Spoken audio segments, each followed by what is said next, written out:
በማህበራዊ ሚዲያ እኔ ሞቼ ነበር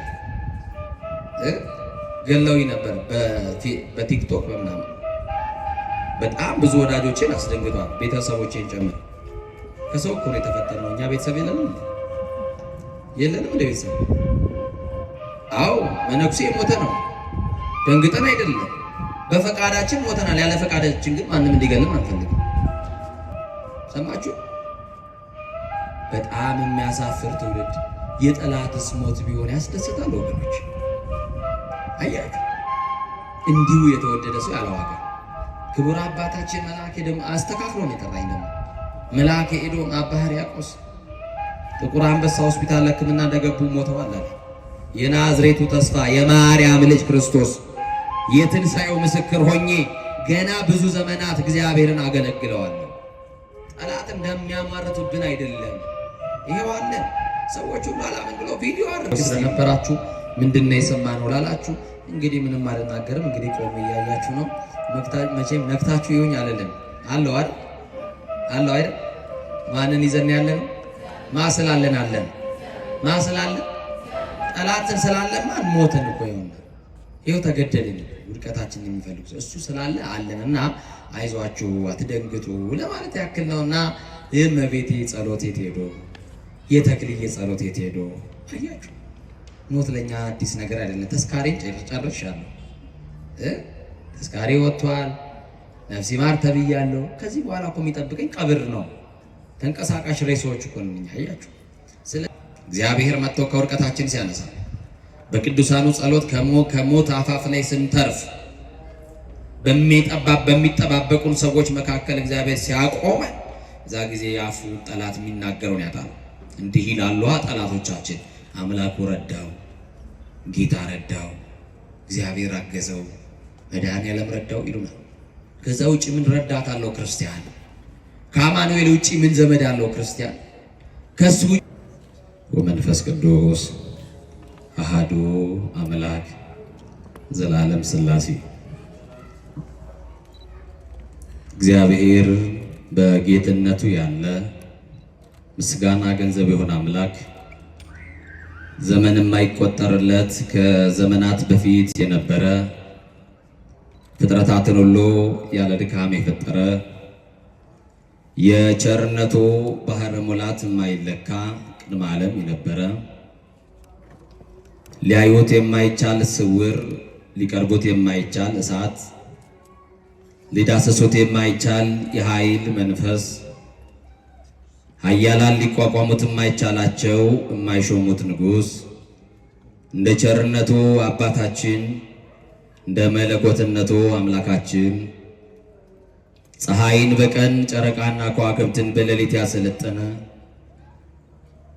እድሜ የቀጠለልን ዘመን የጨመረልን ነጭ ያለበሰን የሽበትን ክብር ዘውድ አድርጎ በራሳችን ላይ ይደፋልን በማያኖሩ ሰዎች መካከል የሚያኖረን ወጥተን ስንገባ ተኝተን እስክንነሳ የማይለየን በአደባባይ የነበረው ታሪካችንን በጓዳ የከተተብልን ያየብንን ያላሳየብን የሰማብንንም ያላሰማብን ገመና ሸፋኝ ጓዳ ከታች ከባት ያበሳ የሆነው የማርያም ልጅ የምናመልከው የምንሰግድለት የምንገዛለት ጌታችን አምላካችን መድኃኒታችን ኢየሱስ ክርስቶስ ይህችን ዕለት እንድናይ ስለረዳን ስለ ጠብቆቱ ክብርና ምስጋና ምልኮና ውዳሴ ለገናናው ስሙ ይሁን። ከፍ ያለ ምስጋና ለቅዱስ አማኑኤል ይሁን። በማርፈዴ ነው እጃችሁ የሳሳ ወይንስ እንዴት ነው? በደንብ አድርጋችሁ አመስግኑ። እንግዲህ እንደሚታወቀው መንገዱ ዝግ የነበረበትን ላይከ ወንጌል ሲነግሯችሁ ነበረ። ደግሜ ያልነግራችሁም ግን ከሁሉ ይቅርታ ስለሚበልጥ ይሄ ትልቅ የእግዚአብሔር ጉባኤ ነው። በእግዚአብሔር ጉባኤ ላይ ደግሞ ማርፈድም አይቻልም። ግን ከክፍለ ሀገር ተመልሼ ቀጥታ ቤት ሄጄ ነው ተመልሼ ወደዚህ የመጣሁት። ግን መንገድ ተዘግቷል። ከቤት የወጣሁት 11 ሰዓት ነው። እዚህ የደረስኩት ደግሞ ያው እንደምታውቁት ነው። ስለዚህ ጥሩ ሰዓት ነው የደረስኩት። እራታችሁን መገቢያችሁ ወደ ቤት እንሄዳለን። ዛሬ እራት እዚህ ነው ማለት ነው። እግዚአብሔር ስሙ የተመሰገነ ይሁን። ለቃል መውረድ ለስጋ ማድረግ መሰላል የሆነች ምክንያት ድህን እጠይታ አምሳል ለምና አምሳላት ከምሳሌዎች ሁሉ ምሳሌ ታጣላት መዝገበ ምስጢር የቤተ ክርስቲያናችን አንደበት ጸአሊተ ሕይወቱ ለአዳም መድኃኒታ ለሔዋን የምንላት የምንሰግድላት የመመኪያችን ዘውድ ጌታን ያየንባት መስታወታችን ከሞት ወደ ሕይወት የተሸጋገርንባት ድልድያችን የክፉ ቀናችን አዛኝቷ እናታችን ኪዳነ ምሕረት ጥላ ከለላ ስለሆነችን በክንፈ ረድኤቷ በረዳትነቷ በጸሎቷ ስለሸፈነችን ከክፉ ነገር ስላስመለጠችን ከተወራብን ከታቀደብን ሁሉ በምልጃዋ ስላሳረፈችን ክብር ለድንግል ማርያም ይሁን። አመስግኑልን። ኮኖሞ አበ ለሰባ ግብፅ ወኢትዮጵያ ለኢትዮጵያ ሕዝብና ለግብፅ አባት የሆኑ የንሂሳው ኮከብ የዝቋላው ኮከብ ደገኛው አባት ጻድቁ አባታችን ገብረ ሕይወት ገብረ መንፈስ ቅዱስ በረከታቸው በሁላችን ላይ ይደር። አምላከ ገብረ መንፈስ ቅዱስን አመስግኑ ሲከፍ አድርጋችሁ። አዎ ገብረ መንፈስ ቅዱስን ስናመሰግናቸው ደግሞ አቅሌሲያንና ስምዖንን እናመሰግናለን። እነሱን ደግሞ ስናመሰግን ደግሞ የተጋደሉበትን የተጋድሎ ቦታቸውን ታላቁን ደብረ ከዋክብት ዝቋላን የረፍት ቦታቸውን ደግሞ ምድረ ከብድን በገዳም ውስጥ ያሉ መናንያን ሁሉን ጥለው ጌታን የተከተሉ በገዳሙ ያሉ ሰማዕትነት የተቀበሉ ድንቅ አባቶች አሉበትና የአባቶቻችን በረከት በሁላችን ላይ ይደር። እግዚአብሔር መንፈስ ቅዱስ ቢረዳንና ቢያግዘን ጥቂት እንነጋገራለን።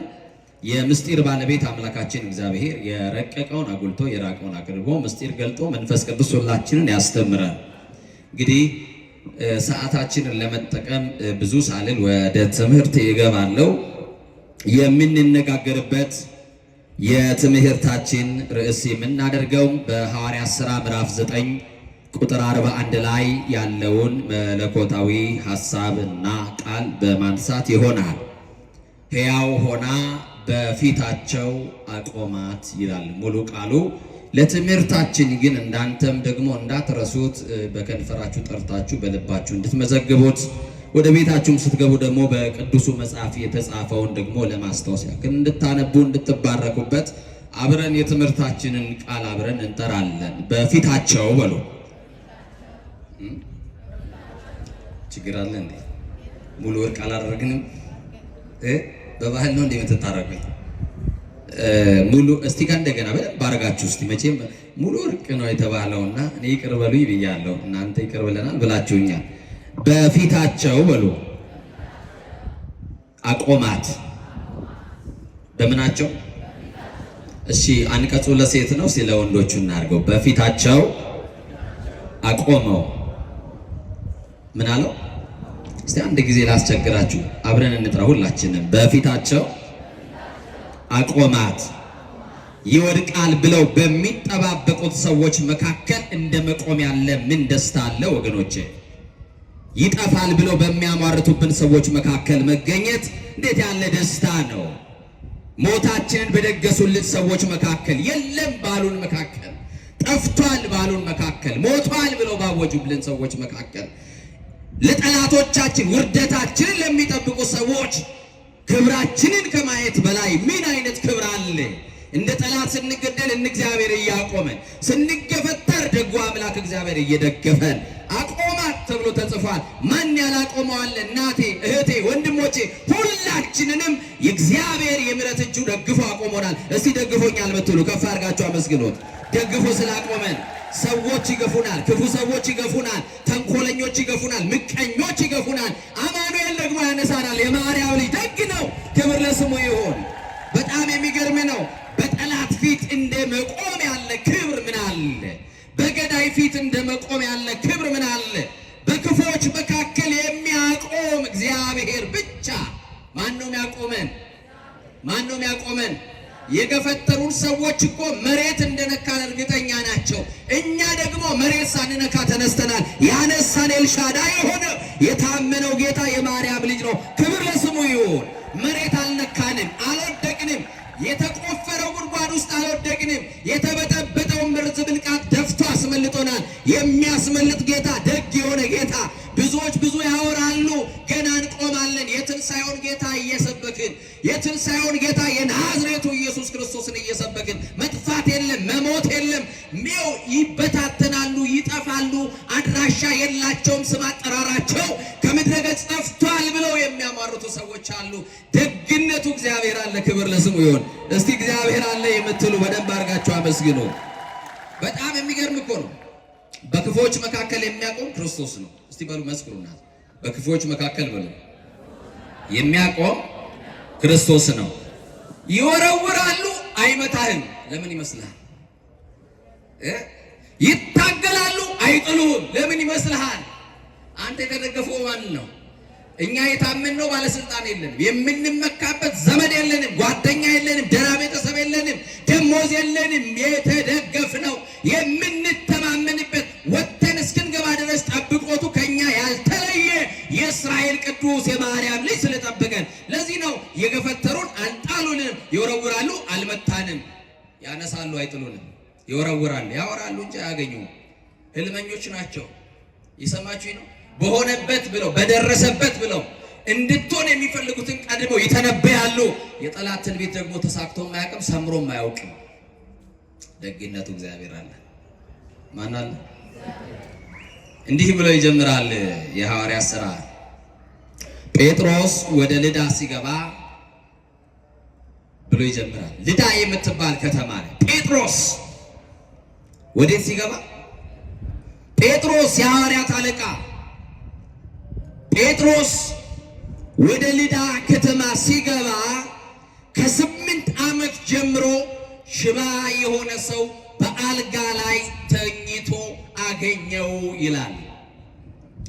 ከስንት ዓመት ጀምሮ? እስከ 8 ዓመቱ ጤነኛ የሆነ ከ8 ዓመት በኋላ ቀን ያመጣበት ሽባ 8 ዓመት እስኪሞላው በእግሩ ሲራመድ የነበረ ከ8 ዓመት በኋላ ግን እግሮቹ ልምሾ የሆኑ ሽባ የሆነ በሰው ትከሻ የተንጠለጠለ በራሱ መቆም የማይችል ሰዎች እየደገፉ ካልጋ የሚያወርዱት አንድ ሰው ነበረ። ሰውየውን ያገኘው በአልጋ ላይ ነው። በአልጋ ላይ በዚህ ሰዓት ተኝተው ምሕረት የሚጠባበቁ አሉ። በአልጋ ላይ ተኝተው ፈሳሽ በማንኪያ የሚወስዱ አሉ። በአልጋ ላይ ተኝተው በኦክሲጅን ብቻ የሚተነፍሱ ሰዎች አሉ። በአልጋ ላይ ተኝተው የሞታቸው ቀን ተቀጥሮላቸው መቼ ይሆን ብለው በሚጠብቋቸው ከበው ሞቱን እስትንፋሱ እስከሚቋረጥ የሚጠብቁ ሰዎች አሉ። በዚህ ሰዓት በሆስፒታል በሞትና በሕይወት መካከል የገቡ ሰዎች አሉ። በቤታቸው ተስፋ ቆርጠው የቀሩ ሰዎች አሉ። መጋረጃ የተጋረደባቸው ሰዎች አሉ። ዓለም ተስፋ አስቆርጣቸው አትልም። የዕለተ ሞትን ጠብቅ ተብሎ ወደ ቤት ተመልሶ ተስፋ የቆረጠ ሰው አለ። በየጸበል ስፍራ ቤተሰቡ ትቶት ቤተ ዘመድ ሰልችቶት በየጸበል ስፍራ አድራሻ አጥፍቶ ቤተሰቡ ትቶት የሄደ ሽባ የሆነ ሰው አለ። ግን ጴጥሮስ ከ8 ዓመት ጀምሮ ሽባ የሆነ በአልጋ ላይ የተኛን ያን የልዳን ሰው አየ ይላል። እሱንም ሰው አገኘው። ጴጥሮስ ስሙን ያውቃል፣ ኤንያ ይባላል። የሰማችሁኝ ነው? አዎ፣ አንድ ሰው ከታመመ በኋላ ለብዙ ዘመን በበሽታ ከተያዘ በኋላ በአልጋ ቁራኛ በደዌ ዳኛ ከደቀቀ በኋላ በስሙ መጥራት አይፈልጉም ሰዎች። በሽተኛው ሽባው አይደለም ይሉት፣ ስሙን ያውቃል ጴጥሮስ እና እንዲህ አለው፣ ኤንያ ሆይ አለው፣ ኢየሱስ ክርስቶስ ይፈውስሃል አለው። ወንድሜ ኢየሱስ ክርስቶስ ይፈውስሃል። ያልተፈወስንባቸው በሽታዎች አሉ። ልንገላገላቸው ያልቻልናቸው ስቃይ ተሸክመናል። መዳን ያለበት ደዌ አለ። ያንተ ደዌ ድራግ ስቶር ውስጥ እንዳትጠብቅ መድኃኒቱን። መድኃኒትህ ክርስቶስ ነው፣ እሱ ይፈውስሃል።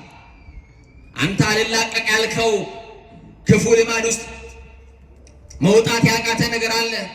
ከእግዚአብሔር ጋር እንደሚያጣላክ ተረድተኸዋል። አዎ፣ እንዴት ልውጣ እያልክ መውጣት እየፈለግ እየተሰበክ እያለቀስክ ደግሞ መልሰህ ሳታውቀው እዛ አይነት መጥፎ ልምምድ ውስጥ ራሳችሁን የምታገኙ ፈውስ የምትፈልጉ የኃጢአት ልምምድ ውስጥ ያላችሁ ያለን እንኖራለን። እንዲህ ነው መልሱ። ኢየሱስ ክርስቶስ ይፈውሳችኋል። ኤንያ ሆይ ኢየሱስ ክርስቶስ ይፈውስሃል አለው። ጴጥሮስ ለምን እኔ እፈውስሃለሁ አላለው? ስልጣን አለው። ድውያንን እንዲፈውስ ስልጣን አለው። ዕውር እንዲያበራ ስልጣን አለው። ሽባንን እንዲተረትር ስልጣን አለው። ለምጽ እንዲያነጻ። ጴጥሮስ ለምን እኔ እፈውስሃለሁ አላለው? በእኛ ዘመን እንፈውሳለን የሚሉ ሰዎች፣ በእኛ ዘመን እናድናለን የሚሉ ሰዎችን ተመልክቷቸው ክብሩን እየጠቀለሉ ለራሳቸው ነው የሚወስዱት። የሚፈቱበት ስም፣ የሚፈውሱበት ስም፣ የሚያድኑበት ስም፣ የሚያቆሙበት ስም፣ የሚለውጡበት ስም ኢየሱስ የተባለውን ስም ይጠራሉ። ክብሩን ግን ለኢየሱስ አይሰጡም። ለራሳቸው ይታያሉ፣ ለራሳቸው ገንዘብ ያስከማቻሉ፣ ለራሳቸው እውቅናን ይወስዳሉ። ጴጥሮስ የሚያድነው ጌታ ካልተጠራማ ምንም አይነት ፈውስ የለም። ጴጥሮስ ከራሱ የተነሳ አይደለም፣ ከተቀበለው ስምና ጸጋ ከተቀበለው ክብር የተነሳ ነው የሚፈውሰው። በውስጣችን የተቀመጠ የእግዚአብሔር መንፈስ የእግዚአብሔር ጸጋ አለ። ያ ስም ሲጠራ ኃይል ያለው የሚፈታ ስም ነው። ኢየሱስ የተባለው ስም ሰውና እግዚአብሔር የታረቁበት፣ የጥል ግድግዳ የፈረሰበት፣ ሰው የቀደመ ክብሩን ያገኘበት ስም፣ ጠላት ዲያብሎስ የሚሸሽበት ስም፣ የሰው ልጆችን በደዌ አስሮ ያስጨነቀ ጠላት ከሰው ልጆች ከልባቸው ላይ የሚነቀልበት፣ ሰው እፎይ ብሎ የሚገላገልበት፣ ነፃ የሚወጣበት ስም እዚህ ምድር ላይ ከዚህ ስም ውጭ የለም። መገላገያችን፣ መፈወሻችን፣ የምንፈታበት ስም የማርያም ልጅ ኢየሱስ የሚለው ስም ስንጠራው እንፈወሳለን። ሲጠራበት ደግሞ ጠላት ዲያብሎስ የያዘውን ምርኮ ለቆ ይሄዳል። ተራ ስም አይደለም። በኢየሱስ ክርስቶስ ስም ፈውሳለሁ አለ። በምን ስም? እናቶቼ በማስም አለ። አይዟችሁ፣ በማስም በኢየሱስ ክርስቶስ ስም። ኢየሱስ ክርስቶስ ይፈውሳል ካለው በኋላ ተነሳና አለው ለራስህ አንጥፍ አለው። ሰው ነበር እኮ የሚያነጥፍለት፣ በራሱ አንጥፎ አይተኛም። መጻጉዕን ባገኘው ሰዓት ምንድን ነው ያለው? ተነስና አልጋህን ምን በል አለው? ተሸከም አለው። ጴጥሮስ ደግሞ ተነስና ለራስህ አለ። እስከ ዛሬ ድረስ ማን አንጥፎለታል እያለው? አቤት ክርስቶስ ሲደርስልን ነው ከሰው ትከሻ የምንላቀቀው። መድኃኔ ዓለምን ስናገኝ ነው ከሰው የምንገላገለው። እና ለራስህ አንጥፍ አለው። መኝታቸውን ሌሎች የሚያነጥፍላቸው ሰዎች አታውቁም? ሰው ካልያዛቸው ማይቆሙ ሰዎች አታውቁም? ሰው ካልደገፋቸው ቢለቋቸው የሚሰባበሩ የሚወርዱ ሰዎች አታውቁም? ለሽንታቸው እንኳን ሰው ካልያዛቸው ከአልጋ ማይወጡ፣ ወይ ደግሞ ሰው ሰልችቷቸውን ማውጣት ማስገባት ሰው ሲደክምና ተስፋ ሲቆርጥ በተገጠመላቸው ቱቦ ሽንት የሚሸኑ ሰዎች መኝታቸው ላይ የሚጎበኛቸውን እንኳን ያጡ ጀግና ይሁን የተማሩ ሰዎች ቀንጥሏቸው ደው ያድቅቋቸው በሽታ ክፋቱ ከሰው በታች ያደርጋል። ከሰው በታቸው ነው። እንዲህ ባለ ስቃይ ውስጥ ያሉ ሰዎች እናውቃለን። መኝታቸው ሌሎች የሚያነጥፍላቸው፣ በሰው እጅ የሚመገቡ፣ ፈሳሽ በማንኪያ የሚቀበሉ፣ ከሰው ትከሻ አልወረዱ፣ በራሳቸው መቆም ይናፍቃቸው፣ መፈወስ የሚፈልጉ፣ መዳን የሚናፍቁ፣ የሰው ፊት እንደ እሳት ነበልባል የሚገርፋቸው። ሰማችኋል?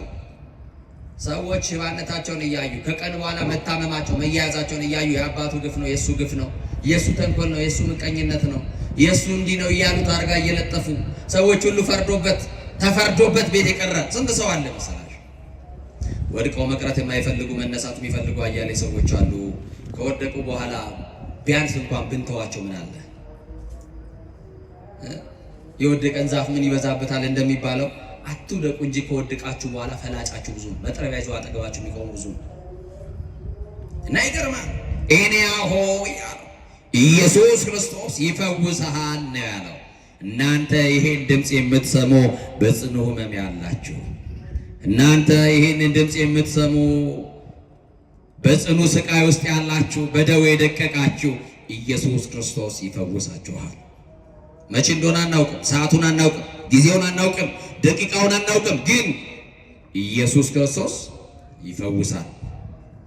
ተነሱና ለራሳችሁ አንጥፉ፣ እርሱ ሙሉ ሰው ያደርጋል።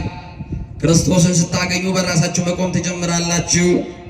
መቼ ነው ከሰው ትከሻ የምንወርደው የምትሉ፣ እሱን ስታገኙ፣ እሱ ሲደርስላችሁ፣ እሱ እስኪመጣ ድረስ ነው ማልቀሳችሁ፣ እሱ እስኪመጣ ድረስ ነው የሰው ፊት የሚጠብሳችሁ፣ እሱ እስኪመጣ ድረስ ነው ዛሬም እጃችሁ የምትለምኑት፣ ከሰውነት ተራ የተራቆታችሁት፣ ዘመድ የጠላችሁ፣ ጓደኛ የሸሻችሁ፣ ማጣት ከሰው ያራቃችሁ ብዙ ሰዎች አሉ። ተነሱና ተመላለሱ ይላል መድኃኔዓለም ሲመጣ። በስሙ ጉልበት ትፈታላችሁ። ጉልበት ያለው ስም፣ የሚፈታ ስም ስላለ እና በጣም የሚገርመው ተነስ ነው ያለው። ሽባ ነው እስከ ዛሬ ድረስ ተነስ ቢሉት አይነሳም።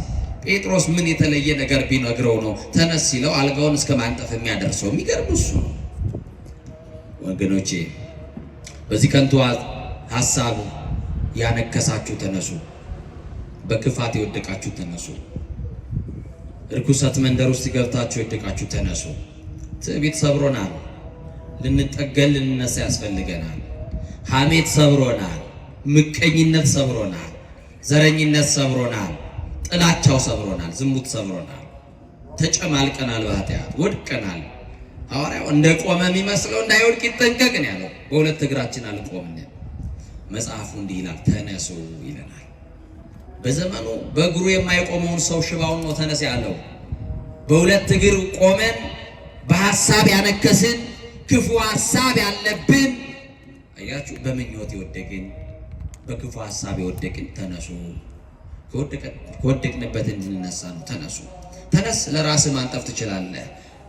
ቅድም ሲነግረው ኢየሱስ ክርስቶስ ያድንሃል ነው ያለው። የሚያድነው ጌታ ደርሶልሃል። የሚፈታው አምላክ ደርሶልሃል። ስለዚህ ከዛሬ በኋላ ጎዶሎ አትባልም።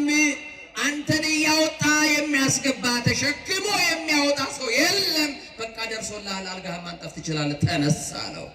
ሲመጣ እንነሳለን። አይዟችሁ፣ አይዟችሁ። ተምራችሁ ስራ ያጣችሁ ትነሳላችሁ። ነግዳችሁ የከሰራችሁ ትነሳላችሁ። ስትነሱ ደግሞ ባለክ እርሾ አይደለም፣ እንደ አዲስ ያነሳሃል እግዚአብሔር። ባለክ ትንሽ ነገር ላይ አይደለም፣ ባለክ ጥቂት ሳንቲ አይደለም የምትነሳው፣ በባዶ ያነሳሃል እግዚአብሔር። ባዶ ገንዘብ ብቻ አይደለም፣ የገንዘብ ባዶነት ብቻ ሰው የራባችሁ ባጠገባችሁ የነበሩ አጀቦች ተበትነው ሰው የለኝም ብላችሁ ባዶነት የሚሰማችሁ ሰዎች አላችሁ።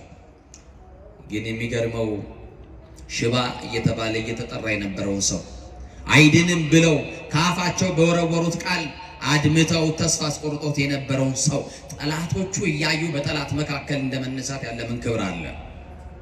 በሚጠሏችሁ ሰዎች መካከል የሚያኖር ጌታ አላችሁ። አይዟችሁ። ማን ይወደናል? መጽሐፉ እኮ ነግሮናል። እናንተ ከዓለም አይደላችሁምና ዓለም ሁሉ ይጠላችኋል አለ። ለመወደድ እኮ አይደለም የምንኖረው። ዓለም መች ክርስቶስን ወደደው? ዓለም ለመቼ ለክርስቶስ ሆነችና እኛን ይወዳል። አያችሁ፣ ሲገፏችሁ የሚደግፍ ጌታ ካላችሁ፣ ውርደታችሁን ለሚጠብቁ ክብራችሁን የሚገልጥ ጌታ ካለ፣ አልሆነለትም አልተሳካለትም ለሚሏችሁ ሰዎች፣ አይችልም ብለው ለሚያሟርቱባችሁ ሰዎች ከእንግዲህ ሰው አይሆንም ከእንግዲህ ሰው አትሆንም ብለው ተስፋ በቆረጡባችሁ ሰዎች መካከል እግዚአብሔር ተአምር ያሳያል። እንዴት አድርጎ ካላችሁ የታሰራችሁበትን እስራት ፈቶ አቁሞ ያሳያችኋል። አይቆምም፣ ከሰረ፣ እንደገና ማይነሳም ብለው ተስፋ በቆረጡባችሁ ቤተሰቦቻችሁ መካከል ያነሳችኋል እግዚአብሔር። ከእንግዲህ ሰው አይሆንም አይደለም ይሉ። ይሄው ብዙ ሞክሬዋለሁ፣ ከሱስ መውጣት አልቻለም፣ ተውት፣ ለሱ ያወጣሁት ብር ይሉሃል ቤተሰቦች ሊሉ ይችላሉ። አይዞህ፣ አንድ ቀን ማሰዋል ሰው ትሆናለህ። ሰው መሆን ብቻ አይደለም ለሌሎችም የምትተርፍ ያደርጋል እግዚአብሔር። ያንን ቀን ጠብቂ እህቴ። እንዲሁማ እያለቀስን አንቀጥልም እኮ እንጎበኛለን። አንድ ቀን ጠላት የዚያን ጊዜ አፉን ይይዛል፣ መልስ ያጣል። ምን መመኪያ አለው? አያችሁ፣ ማን ረድቶት ነው እዚህ የደረሰው ካሉ እግዚአብሔር ነው። ማን አግዞት ነው እዚህ የደረሰው? የቱ ቤተሰብ ሳንቲ ሰጥቶ እዚህ ያቆማል? ማን ነው መቋቋሚያ ሰጥቷችሁ ጎጆ ያስወጣችሁ? ጎጆአችሁን የቀለሰላችሁ እግዚአብሔር። ትዳር ስትመሰረቱ ባዶ እጃችሁን ገፍታችሁ በብዙ በረከት የባረካችሁ እግዚአብሔር ነው። ይገርማችኋል። ይሄንን ሽባ ሰው በስሙ ጠራውና ተነሳ ነው። ተነሳ። አሁን አልጋህን አንጠፋለው። አልጋውን አነጠፈ። ጴጥሮስ በዛች ከተማ የዚህ ሰው መዳን በከተማው ሳይሰማ በተአምር ላይ ተአምር ሰራ። የሚፈታውን የናዝሬቱ ኢየሱስ ይልቁንም ከሙታን መካከል የተነሳውን እናንተ በበደላቸው የሰቀላችሁት ክርስቶስ ምንም አስነሽ ሳይፈልግ በራሱ ስልጣን ከሙታን መካከል የተነሳው የናዝሬቱ ተስፋ ኢየሱስ ክርስቶስ አዳኝ እንደሆነ ስሙ ተገልጧል። የሚሸፈን አይደለም። ይሄውና ተአምራት ይው በስሙ ገደል ነው፣ ተገላገል። ከዚህ በኋላ ደቀ መዛሙርቱም ቢሆኑ ኢየሱስ የሚለውን ስም አይጠሩም እያሉ እነሱ ግን ይሄንን ስም አለመጥራት አንችልም፣ ክርስቶስ የሚለውን ስም አለመጥራት አይቻልም። ጴጥሮስ ቤቱን ትቶ የወጣለት ስም ነው። ሚስቱን የተወበት ስም፣ የልጁን ፍቅር የረሳበት፣ የቤተሰቡን ፍቅር የረሳበት ኢየሱስ ነው። እሱን አለመጥራት አይቻልም። እሱም ሲጠራ ግን የብዙዎች እስራት ይፈታ ነበረ። በነገራችን ላይ ይሄንን ስም በሕይወታችሁ መጥራት ተለማመዱ። ኢየሱስን ለሰዎች የሰጠን ያክል እስኪመስለን መጥራት እንፈራለን። ኢየሱስን ለሌላ ቤተ እምነት የሰጠን እስኪመስል ድረስ ስሙን መጥራት እንሸማቀቃለን። መጥራት ካልጀመርን ይህንን መድኃኒት የሆነ ስም መጥራት ካልጀመራችሁ ምንም አይነት መፍትሄ የለም። እውነት ሐሰት እውነት እንደማትሉኝማ አውቃለሁ። ሌላኛውን ታምር ቀጠለ። በጣም የሚገርም ኤንያን ከፈወሰ ካዳነ በኋላ ወዲያውኑ ሞተች ተብሎ የተለቀሰላት አንዲት ሴት ነበረች፣ ጣቢታ የምትባል። ምን ሆነች ተብሎ? እስቲ ግድ የላችሁ ምን ሆነች ተብሎ? ሰሞኑን ጣቢታ የምትባል አንዲት ሴት ሞተች ተብሎ ተለቀሰላት። ምን ሆነች ተብሎ? ምን ሆነች ተብሎ? ለቅሶ ደራሾች ተሰበሰቡ። ሙሾ አውራጆች በግጥም እያሰለቀሱ ህዝቡን በለቅሶ አወቁት። አልቃሽማ አታጣም የእናቴ ልጅ ከሞት፣ ከንፈር መጣጭ አታጣም የእናቴ ልጅ ሙት እንጂ ቀባሪማ አለ። እኔ አንዳንድ ቀንም ይህን ያክል ወዳጅ አለኝ እንዴ እስክል ድረስ ደርሻለሁ። እግዚአብሔር በሚያውቀው ሰማችሁ። ፎሎ ለማግኘት ላይክ ለማግኘት ቪው ለማግኘት እንደው ሰው ሞተ ማለት እንደው እንዴት አይነት ህሊና ቢኖረን። ወንጌል ለጠላቶቻችሁ ጸልዩ ይላል። የሚያሳድዷቸውን መረቋቸው ጸልዩላቸው ይላል። አያችሁ አሁን እንዴት አይነት ህሊና! ክርስትናችን ምን አይነት ካባ እንደለበሰ ታዘቡት። አሁን ይህንን የሌሎች ቤተ እምነት ሰዎች ይመስሏቸዋል። ውሸት ነው። የእኛ ቤት ሰዎች ናቸው። የኔማ ተራ ገና ኩታራ ምኑን ያስኩትና አባቶቻችን ሊቃነ ጳጳሳትን ሳይቀር የሚሏቸውን ጉድ ብታዩ እንደው በዚህ ጉባኤ ያላችሁ በጻድቁ በተክልዬ ይላቸዋል። አንድ ነገር ብቻ ልበላችሁ። አባቶችን የቤተ ክርስቲያን መምህራንን የማይገባ የጽርፈት የማይገባ ክፉ ቃል እየተናገሩ የሚለጥፉ ሰዎች ለቤተ ክርስቲያን የተቆረቆሩ ሰዎች አይደሉም። ናቸው ወገኖች። ይሄው እንደናንተ በወንጌል የሉ ገብተው የሚያስቀድሱ ጫማቸው እንኳን ወልቆ እንኳን አይተን መናቆሱ አይደሉም። እና አንድ ነገር ልበላችሁ፣ በሶሻል ሚዲያ ሁሉ ካሜራ ተደርድሯል። እናንተንም ትዝብት ውስጥ ከትቼ ነው የምነግራችሁ ወንድሞቼ። ነቀፌታ ግን አይደለም። በደንብ አድርጋችሁ ስሙ። አባቶቻችሁ በዚህ ልክ ሊቃነ ጳጳሳት የቤተ ክርስቲያን መምህራን አባቶች ሲሰደቡ ለምንድን ነው መልስ መስጠት ማትፈልጉት? ሚዲያ ባለቤቶች ናቸው። ሚዲያችሁን በአደባባይ እናስተዋውቅላችኋለን። እኛ ያላከበርናቸውን ጳጳሳት የትኛው ቤተ እምነት መጥቶ እንዲያከብርልን ነው? እኛ ያቃለልናቸውን ማን ያክብርልን? የኔም ተው ስለ ራሴ አይደለም ማወራው። የደነገጥኩት ያፈርኩት ሊቃነ ጳጳሳት ላይ እንደው ምን አይነት ቅንብር እንደመጣ አላውቅም። ግማሹን ያሯሩጧቸዋል፣ ግማሹን የሆነ ነገር ያደርጓቸዋል፣ ግማሹን ከነጭ ሴቶች ጋር ለጥፈው አቀናብሯቸዋል። እግዚአብሔር መንፈስ ቅዱስ ሁላችንን ይቅር ይበላል። እነሱ ለእግዚአብሔር ከፍ ያሉ ናቸው። ስልጣን የተቀበልነው በእነሱ ነው። ቢያዝኑብንስ እናቴ ልጅ መንበር ላይ ጠጋ ብሎ በታቦቱ ፊት ቆሞ ቢያዝኑብንስ አባቶቻችን እንዴት ይታረቀን እግዚአብሔር? እንዴት ይዘንልን እግዚአብሔር? ይሄው እርስ በርሳችን ተጠላለፍን፣ ምቀኞች ሆንን። እግዚአብሔርን ስለገለጥነው ነው እኮ እግዚአብሔር የገለጠን እንጂ የሚገለጥ ማንነት እኮ ኖሮን አይደለም። ክርስቶስን ስለገለጥ ነው፣ ክርስቶስ ስለገለጠን እንጂ። እና በሶሻል ሚዲያ የምትጠቀሙ ሰዎች እንዲህ አይነት የጥላቻ ንግግር የሚያደርጉ ሰዎች አካውንታቸውን መዝጋት ነው። ክፋት አይደለም የነገርኳቸው። ሪፖርት አድርጉ። ሄት ስፒች የሚል የጥላቻ ንግግር ሰማችሁኛል? 100 ሰው ቢኖር 100 ሰው ሄት ስፒች የሚለው ላይ ብሎክ የሚለው ላይ ገብቶ ምርጫ ያመጣል። ሄት ስፒች ብሎ ጥላቻ ንግግር ብሎ ቢል አካውንቱ ይዘጋል። ይሄ ነው መገላገያ። 100 አካውንት ይከፍታሉ፣ 100 አካውንት እንዘጋለን። ለምን? ይሄንን በሚዲያ ስለሚሰሙትም ጭምር ነው የምናገረው። አባቶቻችንን አይናገሩ፣ ሊቃነ ጳጳሳትን አይናገሩ። እኛ የተሰጠን እድል ንስሐ እንድንገባ ስለራሳችን በደል እናለቅሳለን። እኔ እኮ በቅቻ አይደለም፣ እኔ እኮ እናንተ ጋር እኮ የቆምኩት ተሽዬ አይደለም። ጻድቁ ምስክሬ እዚህ የሚያቆም ስብዕናም ክብርም የለኝም። እግዚአብሔር ለሸፈነልኝ እናንተ ምንድን ነው እንደዚህ የሚያደርጋችሁ? እግዚአብሔር ነውራችን ሸፈነ ከባት ያበሳ ስለሆነ፣ እግዚአብሔር አዛኝ ስለሆነ ማን ያልተሸፈነለት ሰው አለ? መኑ ዘይነጽእ ኃጢአት፣ ከኃጢአት የነጻ ሰው አለ? ግን የሰው ልጅ የእግዚአብሔር የምህረቱ ጥገኛ እንደሆነ ቢገባን ጥሩ ነውና አቢታ የተባለችዋ ሴት ተለቀሰላት። ሰማችኋል? ተለቀሰላት። ሞተች ተብሎ ተለቀሰላት። ሙሾ ደርዳሪ በግጥም ማስለቀስ ጀመረ። ቀድሞ ተለብሰው የነበሩትን የድሮ ልብሶቿን አውጥታ ድሮ ይሄንን ታጌጥበት ነበር፣ ይሄንን ትለብስ ነበር እያሉ ልብሶቿን ለማልቀሻ ይዘው ወጡ። እንድትቀበር የቀብሩ ሰዓትም ስለደረሰ አጥበው አስተካክለው ገንዘው አስረው ከፍነው ጠበቁ። የሚጠበቅ አንድ ሰው ነበረ፣ ለቅሶ ደራሽ የሚጠበቅ ሰው ነበረ። ሳትቀበር በፊት እንዲመጣ ወደ ለቅሶ ቤት የተፈለገ ሰው ነበረ። ማን ይመስላችኋል? የእድሩ ሊቀመንበር አይደለም። ማን ይመስላችኋል? የቀበሌ ሊቀመንበር አይደለም።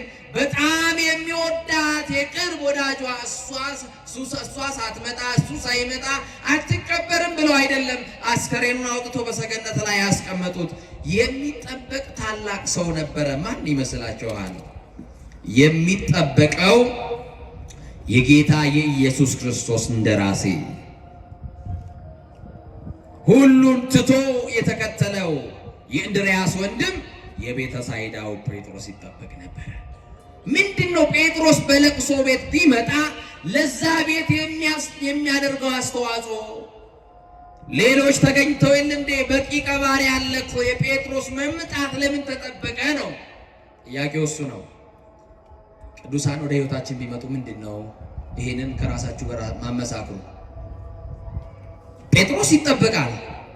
ጴጥሮስ የቤተሰብ አባል አይደለም፣ የሥጋ ዘመድ አይደለም። አትቀበርም፣ ቆይ ይመጣል ተብሎ የጌታ አገልጋይ የክርስቶስ ባሪያ ቅዱስ ጴጥሮስ እየተጠበቀ ነበረ። የቤተ ሳይዳው ፊልጶስም ደረሰ፣ የቤተ ሳይዳው ጴጥሮስም ደረሰ። በጣም የሚገርማችሁ ጴጥሮስ ወደ ለቅሶ ቤት የሄደው እዝን ይዞ አይደለም፣ ሊያጽናና ይዟችሁ ሊላቸው አይደለም የሄደው ወደ ከተማ ወደዛች ቤት የሄደው የምስራች ይዞ ነው ሄደው። ምን ይዞ ነው ሄደው? ምን ይዞ ነው ሄደው? የምስራች ይዞ። ምንድነው የምስራቹ ካላችሁ ከሞት የሚያነሳው ኢየሱስን ይዞ። ወደዚህ ቤት ከመምጣቱ በፊት ሽባ የሆነውን ሰው ከአልጋው እንዳነሳው ክርስቶስ የታመመን ብቻ ሳይሆን የሞተን በስሙ ይነሳል ሲል የበለጠውን ሊያሳያቸው በስሙ እንዲያምኑ ክርስቶስን ይጠብቁታል። ማነው? ጴጥሮስን ይጠብቁታል። ጴጥሮስ ተሸክሞ የሄደው ክርስቶስን ነው። ማንን ይዞ ነው? የናዝሬቱ ኢየሱስ ክርስቶስን ይዞላቸው ሄደ እና እርሱ ከተያዘ እኮ ይበቃናል። አይበቃም? ንገሩኛ። በሐዘን ላለ ሰው ክርስቶስ ይበቃዋል። ከሐዘን የምንወጣበት እንባችን የሚታበስበት ማትረሻችን ክርስቶስ ስለሆነ እና ጴጥሮስ ወደሚለቀስበት ቤት ገብቶ ወደ ሰገነቱ ወጣ። የሚያለቅሱትንም አስወጡልኝ ብሎ አስወጣቸው። ምን የሚሉትን? በቃ ክርስቶስ ከደረሰ በኋላ ለቅሶ የለማ። ሙሾ ደርዳሪው ይውጣ፣ ለቅሶኛው ይውጣ። ልብስ ይዘው ሞተች ብሎ የሚያለቅሱ ሁሉ ውጡ አለ። እኔና አስከሬኗ በቃ በዚህ አስከሬን ላይ የሚጠራ አንድ ስም አለ። ሕያው የሚያደርግ ስም፣ የሚያቆም ስም፣ የሚደግፍ ስም፣ ሕይወት የሚዘራ ስም። ይሄ ስም ይጠራል። ሞታለች አብቅቶላታል ብለው ትንሣኤ በማያምኑ ሰዎች አይደለም። የናዝሬቱ ኢየሱስ ከሞት መካከል እንደሚያነሳት ስለሚያምን ጴጥሮስ ጨዋዮቹ አልቃሾቹ የሚያሟርቱትን አስወጣቸውና ለብቻው ወደዛ ክፍል ውስጥ ገባና በሩን ዘጋ ይላል። ምኑን ዘጋ? በር መዝጋት በብሉይ ኪዳን የነበሩ ነቢያትም አድርገዋል። እነ ቅዱስ ኤልሳዕ የሰማችሁ ነው።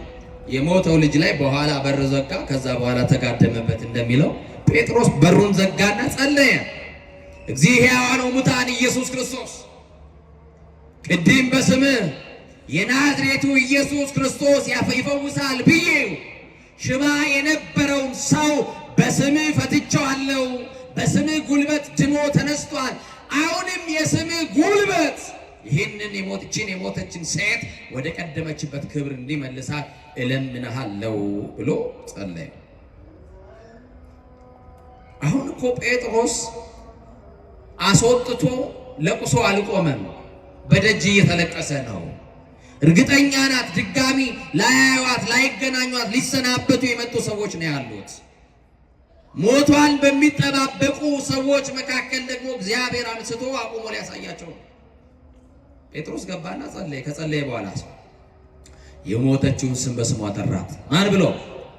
ጣቢታ ተነሽ አላት። እጁንም ዘረጋላት። እሷም ደግሞ የጴጥሮስን ድምፅ ሰማችና እጁንም ይዛ ተነሳች። የወደቃችሁ በዚህ ስም እንድትነሱ ጌታ መንፈስ ቅዱስ ይርዳችሁ። የወደቅን በዚህ ስም እንድንነሳ መንፈስ ቅዱስ ይርዳል። ብድግ አለች፣ ተነሳች። ከዛ በኋላ በሩን ክፈቺ፣ በናዝሬቱ በኢየሱስ ክርስቶስ ስም ሞትሽ በሕይወት ተቀይሯል። የዚህ ቤት የለቅሶ ታሪክ በሳቅ ተቀይሯል። የዚህ ቤት የሞት ታሪክ ተገልብጧል። ነገር የሚገለብጥ ሞታችንን በሕይወት የሚቀይር ለቅሷችንን በሳቅ የሚቀይር የተሰቀለው የናዝሬቱ ኢየሱስ ክርስቶስ ነው። የተደረገልሽን ውጪና መስክሪ። ከዚህ ለስንብት የመጡ ሰዎች ናቸው። ድጋሚ በሕይወት ቆመሽ ያዩሻል። መስክሪ። ያገኘሽው ጌታ ነው ከሞት ያነሳሽ፣ እኔ አይደለሁም። እኔ የተቀበልኩት ጸጋ ነው። ክርስቶስ ነው ያነሳሽ። ሁሉን ከውድቀት የሚያነሳ ስም ነው። እንኳን በሕይወት ያሉ ሞተው ሳይቀበሩ ይቅርና ተቀብረን ፈርሰን በስብሰን አራቱ ባህርያተ ሥጋ በመቃብር ፈርሶ በስብሶ ቢለያይ እንኳን ይሄ ስም ከውድቀት የሚያነሳ ስም ነው። በመጨረሻውም ሲመጣ ከሞትንበት ከተቀበርንበት ጉድጓድ የሚያወጣ የናዝሬቱ ኢየሱስ ነው። መስክሪ። ተስፋችን ተሟጦ ቤት ውስጥ ለቀረ ነው፣ በር ተዘግቶብን የምንውል ከአደባባዩ ለተሸሸግን፣ ሞት ራሱ ጨክኖ ያለፈን ይመስል ለምን አልሞትንም ብለን አንዳንድ ቀን ተስፋ ከመቁረጣችን የተነሳ ሞት በሞትኩ ብሎ የምንመኝበት ጊዜ ይኖራል። ጥያቄ ውስጥ ያለን ችግራችን ሰንሰለታማ የሆነ ችግራችን ውስብስብ የሆነ በተስፋ መቁረጥ ውስጥ ያለን ወድቀን የቀረን የመሰለን ያለ በቃ ከዚህ በኋላ ማን ያነሳኛል? ከዚህ በኋላ ማን ይደግፈኛል? ማን ይደርስልኛል? ማን ያዝንልኛል? ብለን ተስፋ ይቆራል። ሐኪም ቤት መሄድ እንኳን ፈልገን ሰው ያጣን፣ በዚህ ልክ ከሰው የተረሳን ሰዎች እንኖራለን። አንድ ነገር እናገራለሁ። ጣቢታን ያቆማት የጌታ ጸጋ ያቆመናል። የወደቁትን የሚያነሳው የክርስቶስ ጸጋ ሁላችንን ያነሳናል። ወንድሞቼ ወድቀን እንዳንቀር ነው ትልቁ ነገር። ጠፍተን እንዳንቀር ነው ትልቁ ነገር።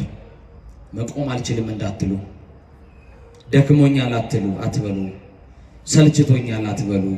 ተስፋ መቁረጥ አይታይባችሁ። በትንሽ ነገር የምትበሳጩ፣ በትንሽ ነገር እንባችሁ የሚመጣ፣ በትንሽ ነገር የምትከፉ አትሁኑ። ችግራችሁን ለዓለም ችግራችሁን ለእግዚአብሔር ነግራችሁ ሲሞላላችሁ ደግሞ ወደ ዓለም የምትሄዱ ሰዎች አትሁኑ። ችግራችሁን ለእግዚአብሔር ከነገራችሁ በደስታችሁም ሰዓት እግዚአብሔር ጋር ሆኖ ጣቢታን ሕያው ሆና በፊታቸው ያቆማት እግዚአብሔር እኛንም መቆሞናል። ማን ነው ያቆማችሁ ካላችሁ ብቃታችን አይደለም፣ ችሎታችን አይደለም፣ ቸርነቱ አቆሞናል፣ ምሕረቱ አቆሞናል፣ ይቅርታው አቆሞናል። እስቲ ሁላችሁ ቸርነቱ አቆሞናል በሉ። ምሕረቱ አቆሞናል። አያችሁ ያቆመን ማን ነው? አያችሁ የእግዚአብሔር ቸርነት ያቆመን፣ የእግዚአብሔር ምሕረት ያቆመን፣ የእግዚአብሔር ፍቅር፣ የእግዚአብሔር ደግነት ነውና በደግነቱ የቆማችሁ በምሕረቱ የተደገፋችሁ ጠላት አይጥላችሁም፣ የሚወረወረውም አይመታችሁም፣ የሚገፋችሁም አይጥላችሁምና በማይጥለው በእግዚአብሔር እጅ ላይ ብቻ ተደገፉ። ቅዱስ ጴጥሮስ ይቺን ሴት ደርሶላት ሕያው ሆና በፊታቸው አቆማት እንደተባለ የኛም ያበቃው ታሪካችን ደግሞ እንደገና በእግዚአብሔር ፊት ሕይወት እንዲያገኝ ንስሐ እንግባ። የተሰበርን በንስሐ እንጠገን። ንስሐ እንደ ወጌሻ ይጠግናል። ያደፈውን እንዳላልደፈ፣ የበደለውን እንዳልበደለ፣ ዘማዊውን ጻድቅ ያደርጋል።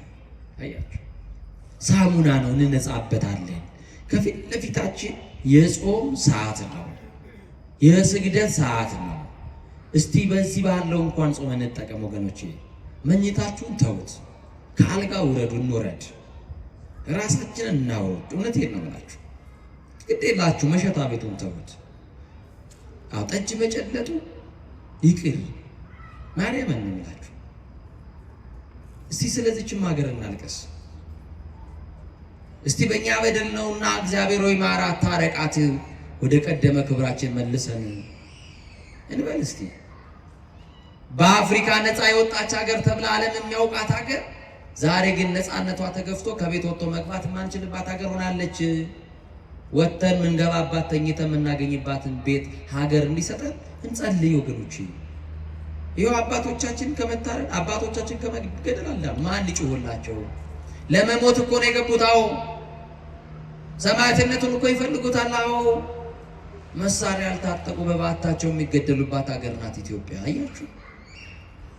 እና የእግዚአብሔር ልጆች ወደ እግዚአብሔር የምንመለስበት ሰዓት ይሁን። በቃ እንዲለን እግዚአብሔር በቃ ይበለን። እስቲ አሜን በሉ። አማኑኤል በቃ ይበለን። ከሱ ጋር የምንታረቅበት ንስሐ የምንገባበት የጥል ግድግዳ ፈርሶ ወደ እግዚአብሔር መቅደስ የምንገባበት ዘመን ያርግልኝ።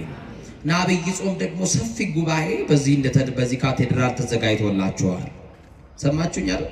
ሰፊ ጉባኤ በአይነቱ ልዩ የሆነ ከዚህ ከወትሮ በፊት በላቀ ጥሩ ጉባኤ ተደርጓል። እርግጠኛ ነኝ አሁን ጾሙ ሲገባ መቼም ይሄ ግቢ ቦታ እንደማይበቃ አሁን ዘርዘር ብላችኋል። ያው ሐሙስ ናት ያላችሁን ቀን እንጠቀም ብላችሁ እንደሆነ አውቃለሁ። ኢትዮጵያዊ በጣም እንደ አንበሳ እንን እንደሚወድ ታውቃላችሁ። አሁን ፈይል እንል ነው እንግዲህ። አቤት በመብላት ምክንያት ይኸው በሽተኞች ሆነን አይደል? እንደው ዘንድሮ ስጋ የሚበሉ ሰዎች ናቸው ታማሚዎች። ደግሞ ስጋውን የሚተካ ፕሮቲን ቤታችሁ አትሰብስቡ። እሺ ያው ትንሿ ነገር ትበቃናለች። አዛኝቷል። የተራቡ በጣም እልፍ ሰዎች አሉ። ቀያቸውን ጥጠው ጎዳና የወደቁ ሰዎች አሉ። ጥጋብ አያዋጣም። አሁን ተንፈስ እንበልለት ለእግዚአብሔር፣ ምሕረት እንለምን። ስለዚህ በዚህ በካቴድራሉ የሚደረጉ ጉባኤዎች ይኖራሉና ሌሎችንም እየቀሰቀሳችሁ ያልመጡ ወገኖቻችሁ እግዚአብሔር ይወዳችኋል፣ እግዚአብሔር እኮ ታስፈልጉታላችሁ፣ ይፈልጋችኋል እያላችሁ ወንድሞቻችሁን አምጧቸው፣ እህቶቻችሁን አምጧቸው። ይሄንን እንላለን።